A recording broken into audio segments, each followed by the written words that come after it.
வேளையிலிருந்து ஆண்டவர் நம்மோடு கூட நம்முடைய வார்த்தையை நமக்கு தீர்க்கமாய் ஆண்டவர் தெரியப்படுத்தி கொண்டே இருக்கிறார்.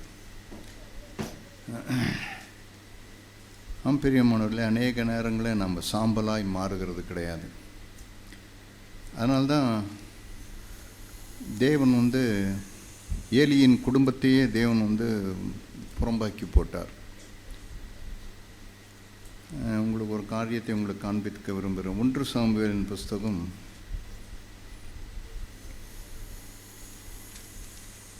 1 சாமுவேல்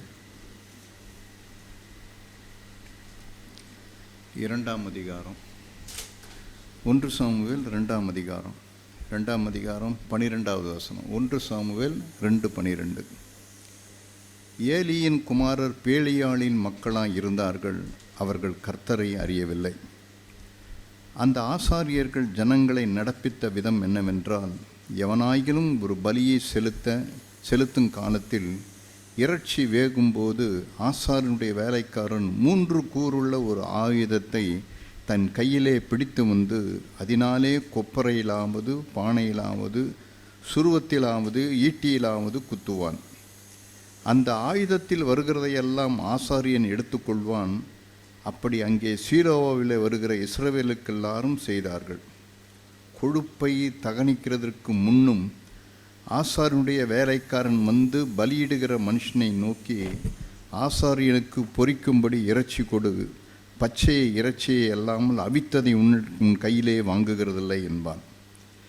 அதற்கு அந்த மனுஷன், இன்று செய்ய வேண்டியபடி முதலாவது கொழுப்பை தகனிட்டு விடட்டும், பிற்பாடு உன் மன விருப்பத்தின்படி எடுத்துக்கொள் என்று சொன்னாலும் அவன் அப்படியல்ல, இப்பொழுது கொடு, இல்லாவிட்டான் பலவந்தமாய் எடுத்துக்கொள்வேன் என்பான். ஆதலால் அந்த வாலிபரின் பாவம் கர்த்தருடைய சன்னதியில் மிகவும் பெரிதாயிருந்தது. மனுஷர் கர்த்தரின் காணிக்கையை வெறுப்பாய் எண்ணினார்கள். பார்த்தீங்களா? இதுதான் அவங்க பண்ண, ஏலியினுடைய பிள்ளைகள் பண்ண தவறு என்னன்னு சொன்னால், அந்த கொழுப்பை தகனித்து அது சாம்பலாய் மாற்றணும், அதை சாம்பலாக எடுக்கணும். ஆனால் அவனுக்கு என்ன பண்ண மாட்டானுன்னா, சாம்பலாக விடவே மாட்டானுங்க. நீ முதல்ல எனக்கு குடியா, அதெல்லாம் தகனிக்கலாம், சாம்பலாவது ஒன்றாவது, சாம்பலாக்கவே விட மாட்டேன் அப்படின்னு சொல்லிட்டு என்ன பண்ணாங்கன்னா, அவங்க என்ன பண்ணுவாங்கன்னா பலவந்தமாக அதை எடுத்துக்கொள்வாங்களாம். அதனால் தேவன் பார்த்து 17ஆம் வசனம் பாருங்க, ஆதலால் அந்த வாலிபரின் பாவம் கர்த்தருடைய சந்நிதியில் மிகவும் பெரியதாக இருந்தது. அந்த பாவம் மிகவும் பெரியது. மிகவும் பெரிய பாவம் என்ன தெரியுமா? இன்றைக்கி நம்ம கேட்டது போல் தான். என்ன மிகப்பெரிய பாவம்னு சொன்னால், என்னிடத்துல ஆரம்பத்திலே சொன்னார், என்னிடத்துல இன்னும் சாம்பலாக வேண்டியது நிறைய கிடக்கு, எங்கிட்ட நிறைய சாம்பலாக வேண்டியது. அதனால தான் எங்கிட்ட சிங்காரம் இல்லை. ஏன் நம்முடைய வாழ்க்கையில் சிங்காரம் இல்லைன்னு சொன்னால், நான் இன்னும் பலிபீடத்தில் நான் வைக்கலை. அதனால தான் பாட்டுக்காரன் ஒரு பாட்டு போனோம், பலிபீடத்தில் என்னை பரனே படைக்கின்றேன் இந்த வேளை, அடியேனே உம்முடைய திருசித்தம் போல என்னை ஆண்டு நடத்துங்க, சுயம் என்னில் சாம்பலாய் மாறட்டும், அப்போ தான் சுத்த ஆவியே அனல் மூட்டும் என்று எழுதுகிறான். உங்களுக்கு தெரியுமா? சும்மா தேவனுடைய அபிஷேகம் அல்லது அனல் என் வாழ்க்கையில் அனல் மூழ்கிறதெல்லாம் ஏதோ சும்மா கையை தட்டி 4 பாட்டை பாடுறதுனால வர்றது கிடையாது. எங்கே என் வாழ்க்கையில் ஒரு சாம்பல் தேவன் பார்க்குறாரோ அங்கெல்லாம் என்ன வரும்னு சொன்னால், அங்கே தேவன் அனல் மூட்டி கொண்டே இருப்பார். அதனால தான் அப்போஸ்தலர் நடவடிக்கைகள் எழுதப்படும் போது அந்த 120 பேர் அங்கே கூடும்போது, அங்கே ஏன் இயேசு ஞானஸ்தானம் எடுக்கும்போது பரிசுத்த ஆவியான ஒரு புறாவை போல் இறங்கினது போல் 120 பேர் மேலே கூடியிருக்கும்போது அதே புறாவை போல் அவர் இறங்கியிருக்கலாமே.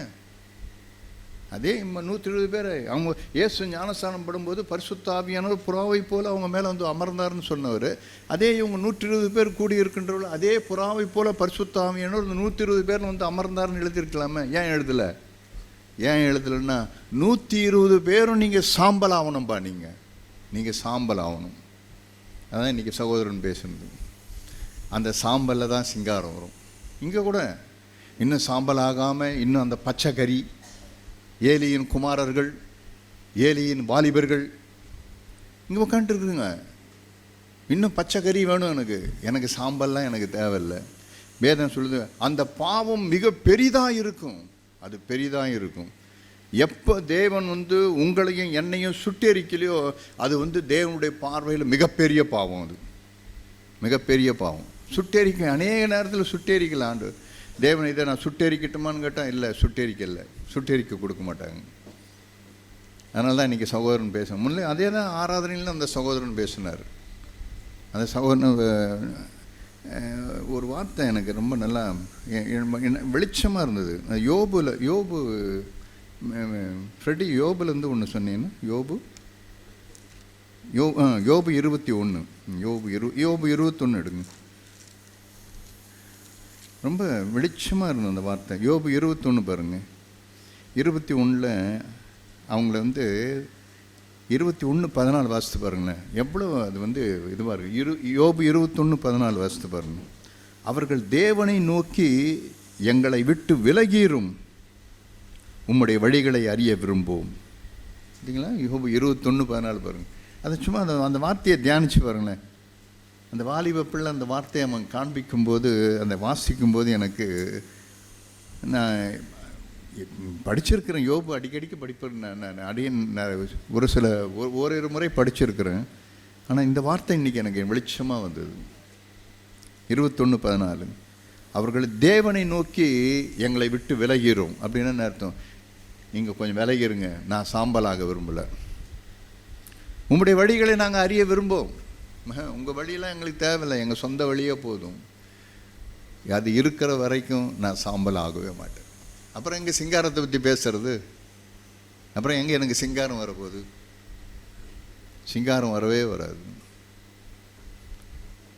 ஆகவே தான் நம்ம எல்லாருமே வந்து நம்ம சாம்பல் ஆகணும். நம்ம எல்லாரும் எழுந்திருந்து இந்த ஒரு பாடலை நாம் பாடுவோம். பலிபீடத்தில் என்னை பரணி படைக்கிறேன் இந்த வேளை. இந்த பாடலை நம்ம எல்லாரும் எழுந்திருந்து இந்த ஏலியின் பிள்ளைகளை போல நான் இருந்துட வேண்டாம். பச்சை எனக்கு வேண்டாம் ஆண்டவரே. 120 பேர் மேலே இறங்கின அதே அக்கினி மயமான நாவுகள் இந்த நாளிலும் நீ இறங்கி என்னை சாம்பலாக்கட்டும். எனக்கு உரு தெரியாமல் என்ன பண்ணிவிடுங்க. நான் ஒரு நாளும் நான் உரு தெரியவே கூடாது, என்கிட்ட உருவே தெரியக்கூடாது. என் பேர் முதலாய் மறக்கப்பட்டு போட்டான் ஆண்டவர். என்னை உரு இல்லாமல் என்னை மாற்றிடுங்க, என்னை சாம்பலாக்கிடுங்க அப்படின்னு கேளுங்க. அந்த பாட்டுக்காரன் அதான் அவருடைய ஆதங்கம். தான் அவருடைய ஆதங்கம். பாட்டுக்காரனுடைய ஆதங்கத்தை பார்த்தீங்கன்னா அவர் என்ன எழுதுகிறாருன்னு சொன்னால், ஆண்டவரே சுயம் என்னில் சாம்பலாய் மாறணும், சுத்த ஆவி என்னில் அனல் மூட்டணும். எத்தனை பேருக்கு அந்த வாஞ்சம் இருக்கு? சுத்த ஆவியானவர் என்னை அனல் மூட்டணும். எனக்கெல்லாம் நான் அதிகம் ஏன் இது வேணா, அப்போ தான் அதில் இருக்க வீரியன் பாம்பு வெளியே வரும். உள்ளே இருக்கிற வீரியன் பாம்புலாம் வெளியே வந்துடும். கசப்பு, வைராக்கியம், சண்டை, வாக்குவாதம், முறுமுறுப்பு, அநேக காரியங்கள். படிக்கு படி வாங்கிறது, மற்றவர்களை அற்பமாக எண்ணுகிறது, பட்சபாதம் பார்க்கறது. பணக்காரனை பார்த்தா அவனுக்கு ஒரு சல்யூட்டு, ஏழையை பார்த்தா அதுக்கு ஒரு சல்யூட்டு, பட்சபாதம். இந்த பாம்பெல்லாம் ஒளிஞ்சு கிடக்க, இதெல்லாம் எப்போ வெளியே வரும் அப்படின்னா, பவுல் அந்த தீவில் அப்போஸ்தலர் 31ஆம் அதிகாரத்தில் போய் பவுல் அந்த சுள்ளிக்கட்டையை போடும்போது அதுலேருந்து வீரியன் பாம்பு வெளியே வந்துச்சோம். அனல் மூடும்போது தான். பிரியமானவர்களே, சாம்பல் ஆக்கி பாருங்க, உங்களை ஆவியானவர் உங்களை அனல் மூட்டுறாரா இல்லையான்னு பாருங்க. அனலாக இந்த பூமியில் நீங்கள் ஜீவிக்கிறீங்களா இல்லையான்னு பாருங்கள். கோல்டாக இருக்க மாட்டீங்க ஒரு நாளும். ஒவ்வொரு நாளும் ஒரே ஒரு சின்ன பாவம் என் பார்வையில் இல்லைன்னா வேறு எதனா ஒரு நடக்கும்போது உடனே ஆவியானவர் என்னை அனல் மூட்டி விடுவார். ஏய் ஜாக்கிரதை. அது ஒரு விக்டர் பிரதர் சொன்னது போல, அது அப்படி ஒரு பார்வை, ஒரு லுக்கு நீ விட்டேன்னா அது என்ன ஆக்குன்னா, உன் கண்ணில் சாத்தான் ஒரு குளிர்ந்த நீரை ஊற்றான்னு அர்த்தம். உன் கண்ணு அப்புறம் பொட்ட கண்ணு ஆகிடும். உன் கண்ணு நீ குருடனாய் நீ மாறி போயிடுவ. அதனால தான் இந்த நாளிலும் கூட அந்த சகோதரன் எழும்பி பேச, 2 பேரும் ஒரே ஆவியில், 2 சகோதரர்களும் ஒரே ஆவியில் பேசுகிறாங்க பாருங்க. அந்த உணர்வடைந்து நம்ம எல்லாரும் ஏதோ ஒரு பாட்டுக்காக பண்ணி நல்லா இருக்கும். இந்த பாட்டு நடராஜ் மலையார் பாடின பாட்டு. இது தேவ மனுஷன் இறந்து போயிட்டார், தேவனோடு கூட போயிட்டார் அந்த மனுஷன். நம்ம எல்லாருமே சேர்ந்து இந்த ஒரு அடியை பாடுவோம். தேவன் இந்த நாளையும் கொடுத்த வார்த்தைக்கு நான் மிகவும் நன்றியுள்ளவனாக இருக்கிறேன். I'm really grateful to the Lord for the word that He has given me. கிறிஸ்தவ வாழ்க்கை என்பது தேவன் நம்மளை எப்படியே அழைத்திருக்காருன்னா, ஒரு இடுக்கமான ஒரு வாசல் நெருக்கமான வழியில் தான் நம்ம அழைத்திருக்கிறார். The Lord has called us into this Christian life to come through a narrow way. அந்த இடுக்கமான அந்த வாசலை நம்ம ஒரு நாளும் விசாலமாக்க முடியாது. That narrow way can never be made into a broad way. ஆனால் நம்ம புரிஞ்சுக்கிறது என்னென்னா, அந்த இடுக்கமான வாசல் வழியாயும் அந்த நெருக்கமான வழியை நம்ம கடந்து போகும்போது முடிவில் நமக்கு ஆண்டவர் கொடுக்கிறது நித்திய ஜீவன். So when we go through this narrow and the difficult way, at the end of it what the Lord gives us is the eternal life. அதே நேரத்தில் இன்னொரு பக்கம் பார்த்தீங்கன்னா விசாலமான வாசல். On the other side, if you look at it, there is a broad way. அந்த இடத்துல நீங்கள் கஷ்டப்படணும்னு அவசியம் கிடையாது. There you don't have to struggle. நம்ம உங்கள் இஷ்டப்படி நம்ம வாழ்ந்துக்கலாம். You can live as you wish. ஆனால் அதனுடைய முடிவு எப்படி இருக்குன்னா, அது கேட்டுக்கு போகிற வழியாக தான் இருக்குது. But the end is the way to destruction. இப்போ பிசாசு காட்டுறது என்னென்னா, அந்த வாசலை மாத்திரம் தான் அவன் காட்டுறான். So when the Satan shows us, it is just the entrance, the way is what he shows. பாரு, மற்றவங்களாம் எவ்வளோ விசாலமான வழியில் நடந்து போகிறாங்க, நீ மட்டும் பாரு நெருக்கமான வழியில் நடந்து போகிற. Look at all the other people. What an entrance, what a broad entrance they have. You have such a narrow entrance. அவங்களுக்கு இஷ்டமானபடி அவங்க சொகுசாலாம் வாழ்றாங்க, ஆனால் நீ அப்படி வாழ்றது இல்லையே. See, they live as they wish. They have such a comfortable life. But look at your life. ஆனால் அவன் முடிவு அவன் சொல்லவே மாட்டான் பிசாசு. But he will never show you the end of that life. ஆனால் நம்முடைய ஆண்டவர் அவர் உண்மையுள்ள தேவனாக இருந்து அவர் முடிவை நமக்கு காட்டுகிறவராக இருக்கிறார். But the Lord is so good, so faithful that he shows us the final destination. ஆமாம் பிரியமானவர்களே, இந்த நாளில் நம்ம அழைக்கப்பட்டிருக்கிறது ஜீவனுக்கு. So beloved, what we are called to is to have this life. ஆமாம், நம்ம இந்த வழி ஒருவேளை நம்ம நெருக்கமாக இருக்கலாம். The way that we go through might be very difficult, hard way. ஆனாலும் நம்மளுடைய கூடவே இருந்து நடத்துகிற நமக்கு பிதாவானவர் ஒருத்தர் உண்டு. But we have a Father who's always with us and who leads us. பிரகாசம் பேச போகும்போது நான் இப்படியாய் உணர்த்து வைக்கப்பட்டேன். When Brother Prakasam was speaking, this is how I was convicted. அதாவது ஒரு ரூபா நோட்டு நம்ம கையில் கொடுத்துட்டாங்க. When they give us a currency note into our hand, அதில் ஒரு பக்கம் மட்டும் பிரிண்ட் ஆயிருக்கு. It is just printed on one side. அதாவது தேவன் உங்களுக்கு ஜீவனை கொடுப்பார், உங்களை பரலோகத்துக்கு கூட்டு போவார், இதெல்லாம் ஒரு சைடு பிரிண்ட் ஆயிருக்கு. On the one side it is printed like the God will give you life and he will take you to heaven. ஆனால் இன்னொரு சைடு எம்டியா இருக்கு. But on the other side it is empty. அந்த நோட்டுக்கு பேர் கள்ள note. And that currency is a fake currency. ஆமாம், இன்னொரு side நான் பண்ண வேண்டியது ஒன்று இருக்குது அந்த இடத்துல. On the other side of that currency there is something that I have to do. அதான் நான் என்ன பண்ணணும்னா, என் வாழ்க்கையில் சாம்பலாக்க வேண்டியதை நான் சாம்பலாக்கணும். All those things which have to be burnt down to ashes, I will have to burn it down. ஆமாம், அந்த ரெண்டு சைடும் அது முழுசாக பிரிண்ட் ஆக போகும்போது தான் அந்த நோட்டு அந்த நோட்டுக்கு ஒரு வேல்யூ இருக்குது. Only when both the sides are printed, then there is a value to that currency. ஆமாம், நம்முடைய சபையில் தேவன் மிகவும் எச்சரிப்பாய் நமக்கு சொல்லி கொடுக்குற இந்த வார்த்தை என்னென்னா, உன்னுடைய கிறிஸ்தவ வாழ்க்கை கள்ள நோட்டு ஆகிடக்கூடாது, உன்னுடைய கிறிஸ்தவ வாழ்க்கை ஒரு உண்மையுள்ள ஒரு கரன்சி ஆகணும் தான் ஆண்டவர் நமக்கு சொல்லி கொடுக்குறாரு. So what the Lord is exhorting all of us as a church today is that your currency should never become a counterfeit one, but it should be a genuine currency. நீ போக வேண்டியது இடுக்கமான வழி தான், இடுக்கமான வாசல், நெருக்கமான வழி தான். ஆனால் அந்த இடத்துலையும் தேவன் உன்னை தாங்குவார், உன்னை தப்புவிப்பார், முடிவு பிறந்து உன்னை நடத்தி ஜீவனுக்கு கொண்டு போய் சேர்ப்பான்றது தான் அந்த உண்மையான ஒரு currency note. So the way that you go through is going to be narrow and it is going to be hard and difficult, but the end of it, the Lord is going to lead you to this abundant life, and that is the genuine currency. எபிரேயர் 12ஆம் அதிகாரத்தில் ஒரு வார்த்தை இருக்கு. There is a verse in Hebrews 12.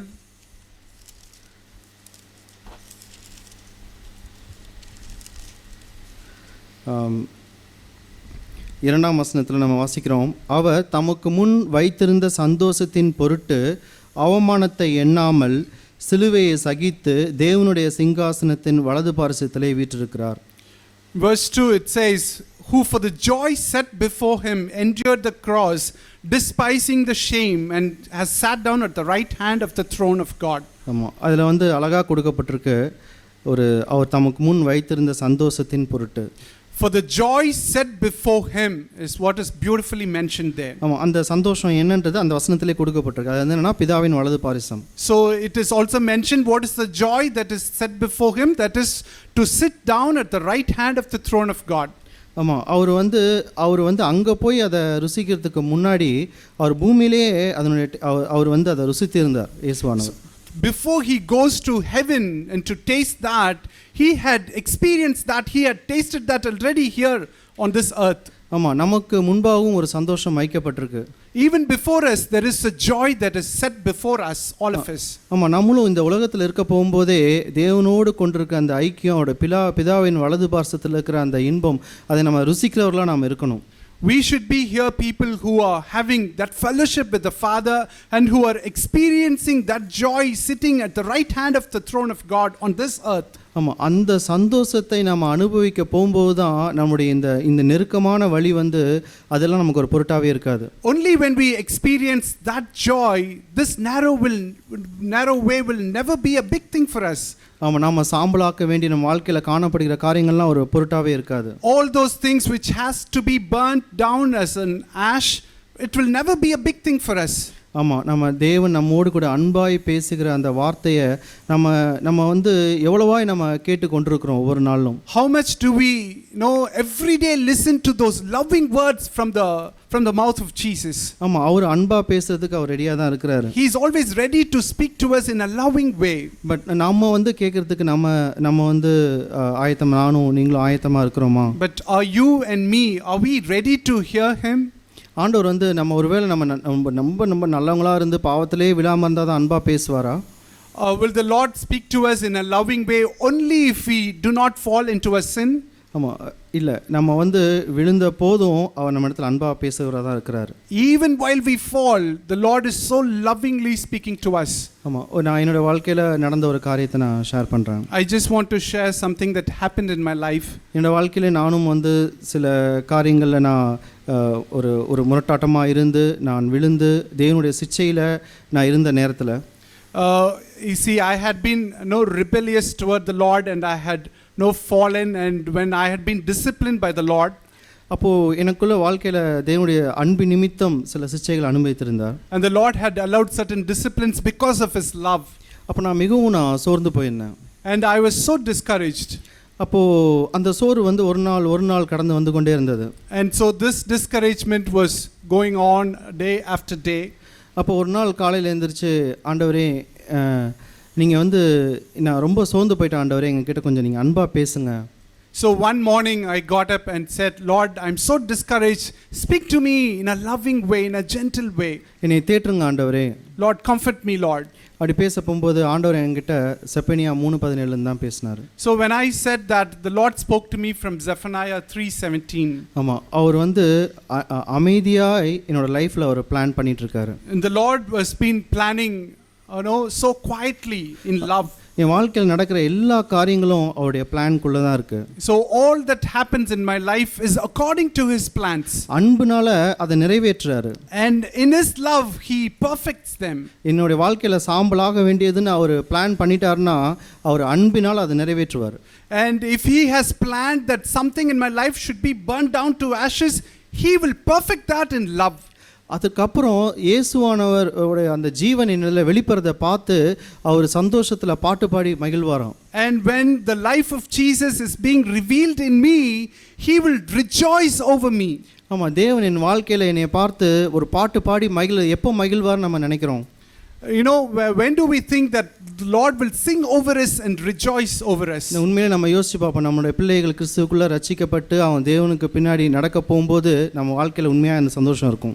See, when our children are born again and they follow Jesus, there will truly be shouts of joy in our lives. அதே போல தான் நம்முடைய பரமபிதாவுக்கும் எப்படி இருக்குன்னா, இயேசுவானுடைய ஜீவன் நம்ம வாழ்க்கையில் வெளிப்பட போகும்போது தான் அவர் நம்மளை பார்த்து சந்தோஷப்பட்டு களிகூர்ந்து பாட்டு பாடி மகிழ்கிறவராக இருக்கிறார். Truly, in the same way, when the life of Jesus is manifested in our lives, the Father is so rejoicing and he'll have the shouts of joy in his life, in him. ஆமாம், அந்த ஒரு காரியத்துக்காக தான் நம்ம வாழ்க்கையில் அவர் அன்பினால் நம்ம சூழ்நிலையில் நம்ம வாழ்க்கையில் நிறைய விஷயங்களை அவர் எடுத்து போடுகிறார். And that's why because of love, there are so many things that he removes from our lives. ஆமாம், அந்த வார்த்தை கிடைத்த உடனே அந்த சோர்வு எல்லாவற்றிலிருந்து ஆண்டவர் என்னை விடுதலை ஆக்கினார். So when I heard that, the Lord relieved me from all discouragements. அவருடைய அன்பை இந்த பூமியிலேயே ஆண்டவர் என்னை ருசி பார்க்கும்படிக்காக செய்தார். And the Lord helped me to experience his love on this earth. ஆமாம், இந்த வாழ்க்கையில் நம்ம மற்ற சபைகள்லாம் ஒரு வேளை நான் இப்படியா நினைக்கிறேன், ரட்சிக்கப்பட்டா போதும். This is how I'm thinking, that in all the other churches they will say that if you are born again, that's enough. எப்படியாவது யாருக்காவது சுவிசேஷம் சொல்லி அவங்களுக்கு ஒரு ஞானஸ்நானம் கொடுத்துட்டா போதும். Just give them the gospel and give them this baptism, that's all enough. அவ்வளோதானா எல்லாமே? Is that all? அப்படி கிடையாது. நமக்கு ஒரு நெருக்கமான வாசல், நெருக்கமான வழி இருக்கு. It is not true. We have a narrow way ahead of us. ஒவ்வொரு இடத்துல நமக்கு உற்சாகம் தேவைப்படுது. In every point, at every point we need encouragement. நம்ம சபையில தேவன் அதை மிகவும் கருத்தாய் நமக்கு உற்சாகப்படுத்தி ஒவ்வொரு நேரத்திலையும் ஒவ்வொரு சூழ்நிலையிலையும் தேவன் அதை நமக்கு கொடுக்கிறவராக தான் இருக்கிறார். And the Lord in our church, he has been so diligent to give us his word and to encourage us. இப்படியாய் இந்த நாளில் என்னை உற்சாகப்படுத்தி என்னை அவருக்குள்ள ஊன்ற கட்டுகிற அவருடைய அன்புக்காக நான் மிகவும் நன்றி சொல்லணும். So even today I am so thankful and grateful to the Lord for giving me his word and building me in him. தேவன் தந்த நல்ல வார்த்தைகளுக்காக நாம் நன்றியா இருப்போம். Let us all be grateful for the wonderful word that we heard from the Lord. எந்த சூழ்நிலைகள் எந்த விதமான வேதனைகள் வழியாய் நாம் கடந்து போனாலும் சரி, whatever be the circumstances or the sufferings that we go through, நம் இருதயத்தில் இருக்க வேண்டியது, திராணிக்கு மேலாக அவர் நம்மை சோதிக்கவே மாட்டார். The one thing that has to be there in our mind and our heart is that he will never tempt me beyond my ability. நான் முன்னேற போறேன். I am continually progressing. ஜெய கிறிஸ்து எனக்கு முன்பாக போய் கொண்டே இருக்கிறார். Victorious Jesus is always before me. திராணிக்கு மேலாக நான் சோதிக்கப்படவே மாட்டேன். I will never be tempted beyond my ability. ஜெய கிறிஸ்து எனக்கு முன்பாக சென்று கொண்டே இருக்கிறார். This victorious Christ is always ahead of me. நாம் காலையில பாடல் பாடினது போலதான், as we sung this morning, நமக்கு ஒரு இளைப்பாறுகிற ஒரு இடம் இருக்கிறது. There is a place to rest. அது எங்கன்னா near to the heart of God. And that is near to the heart of Jesus. தேவனுடைய இருதயத்துக்கு அருகாமையில தான் நமக்கு ஒரு இளைப்பாறுதல் ஒன்று இருக்கிறது. Only near to the heart of God that we could find rest. அந்த இடத்துல தான் நமக்கு கம்ஃபர்ட், நமக்கு இளைப்பாறுதல் இருக்கிறது. And only there we could find that comfort. அந்த இடத்துல தான் நமக்கு ஒரு சந்தோஷம் இருக்கிறது. Only there we could experience this joy. இயேசு கிறிஸ்து நாம் கேட்டது போல இந்த பூமியில வருகிற எல்லா பாடுகளின் மத்தியிலேயும், as we heard, Jesus Christ while on this earth, in the midst of all the sufferings, தமக்கு முன்பாக வைக்கப்பட்டிருக்கிற சந்தோஷம், he saw the joy that was set before him. எபிரேயர் 3ஆம் அதிகாரத்துல நாம் வாசிக்கிறோம். We read in Hebrews 3. அது என்ன சந்தோஷம்? What is the joy that was set before him? இயேசுவானவருக்கு பிதாவின் சமூகத்தில் எப்பொழுதும் இருப்பது அவருக்கு ஒரு சந்தோஷம். The joy for Jesus Christ was to be always at the presence of his Father. நமக்கு என்ன சந்தோஷம்? What is our joy? நாம் 2ஆம் அதிகாரத்தில் வாசிக்கிறோம். 2ஆம் அதிகாரம் 10வது வசனத்துல, chapter 2 verse 10. தமக்காகவும் தம்மாலையும் சகலத்தை உண்டாக்கினவர் அநேக பிள்ளைகளை மகிமையில் கொண்டு வந்து சேர்க்கையில், for it was fitting for him, for whom are all things and through whom are all things, in bringing many sons to glory. நம்முடைய ரட்சிப்பின் அதிபதியை அநேக உபத்திரவத்தினாலே அவரை பூர்ணப்படுத்தினார். To perfect the author of their salvation through sufferings. பிதாவுக்கு முன்பாக இயேசு கிறிஸ்து மட்டும் அவருடைய வலது பார்சத்தில் இல்ல.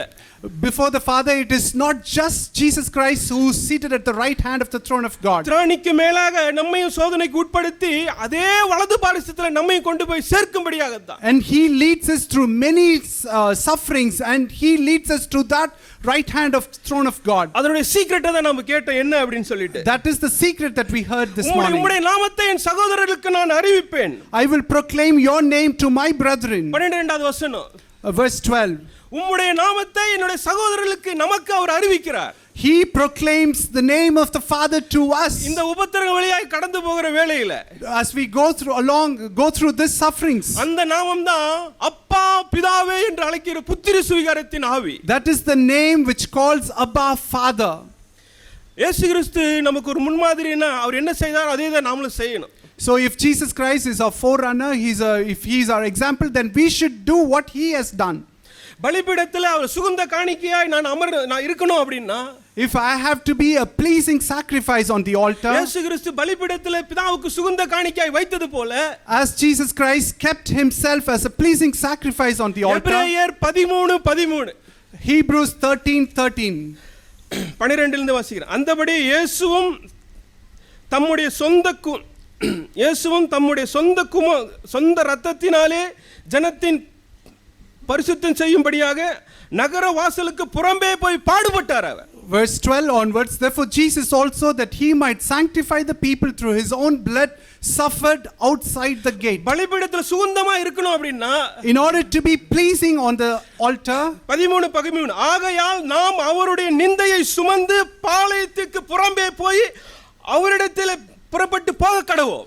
Verse 13, so let us go out to him outside the camp, bearing his reproach. நீதிமொழிகள் நம்ம வாசிக்கிறது போல 100% கிறிஸ்தவனா நாம மாறணும் அப்படின்னா, if we have to become 100% a Christian, அந்த வெள்ளியிலிருந்து களிம்பை நீக்குற வேளையில, as we remove the dross from the silver, ஆண்டவர் பார்த்து கொண்டே இருக்கிறார். அந்த ஜல்லடை வச்சு ஷேக் பண்ணிட்டே இருப்பாங்க.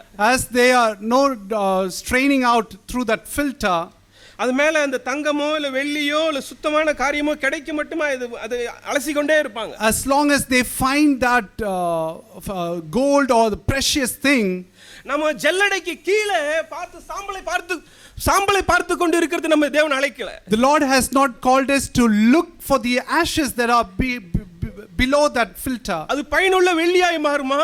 will it become a precious silver? அது எல்லா விதத்திலும் சோதிக்கப்பட்டு ஒரு பொன்னாய் விளங்குமா? will it be refined in every way and will it become like a gold? நம்முடைய மாதிரியாக இயேசு கிறிஸ்து போலவே நான் மாறிக்கொண்டே இருக்கிறேனா? will I become more like Jesus, who's my forerunner? ஆராதனையில நாம் கேட்டது போல 73ல நம்ம சங்கீதம் 73ல நம்ம கேட்டது போல, as we heard during the time of worship from Psalm 73, அது அருமையான வசனம். சகோதரர் எடுத்து காண்பித்தார் அந்த வசனம். it's a wonderful verse which the brother pointed out. சங்கீதம் 73ல நாம இயேசுவை போல மாறணும் அப்படின்னா அவரையே நான் பார்த்து கொண்டிருக்கணும். so if I have to become like Jesus, then I have to continually look at him. 26வது வசனத்துல நாம் வாசிச்சோம். verse 26, அவரே என்னுடைய பங்கு, he is my portion. நான் எப்படி வாசிக்கிறேன்னா, அவரே என்னுடைய example. this is how I read it, he is my example. இதேதான் மெயின் மெசேஜ்லயும் கேட்டோம், புலம்பல் 3:24ல கேட்டோம். this is the same thing that we heard from Lamentations 3:24. अनेक காரியங்கள் நடந்தாலும் அவரே என்னுடைய பங்கு. though there are many things that are happening around me, he is my portion. நீங்க இயேசு கிறிஸ்துவை போல அவரை பார்த்து கொண்டே இருக்கல அப்படினா, if like Jesus, if you are not constantly looking unto the Father, நம்ம அவரை பொன்னை போல நம்ம மாறவே முடியாது. we will never be refined like gold. இயேசு நம்ம ஆண்டவரை விட்டு விலகி போனோன்றதுக்கு இமிடியேட்டா நான் ஆண்டவரை விட்டு பின்வாங்கி போய் நான் பாவத்தில் விழணும் அப்படின்னா, if I have to immediately draw away from God, backslide from him and fall into a sin, இந்த காட்டு விலங்குகளோடு கூட நாம் ஒப்பிடவே கூடாது. நம்ம we should never compare ourselves to these wild animals. ஆராதனையில் நாம் அதுதான் கேட்டோம். that is what we heard during the time of worship. பாளையத்திற்கு புறம்பே போன இயேசு கிறிஸ்துவை நாம் நோக்கி பார்க்கிறோம். we have to constantly look at Jesus who went outside the gate. பேதுரு எல்லாவற்றிலும் சோதிக்கப்பட்ட பேதுரு சொல்றார், and Peter, who was tempted in all things, he says, நான் சோதிக்கப்பட்ட பின் பொன்னாய் விளங்குவேன். after I'm being tested, I will be like a gold. நாம் கேட்ட எல்லா வார்த்தைகளுக்காக நாம் நன்றியா இருப்போம். let us be grateful for all that we heard.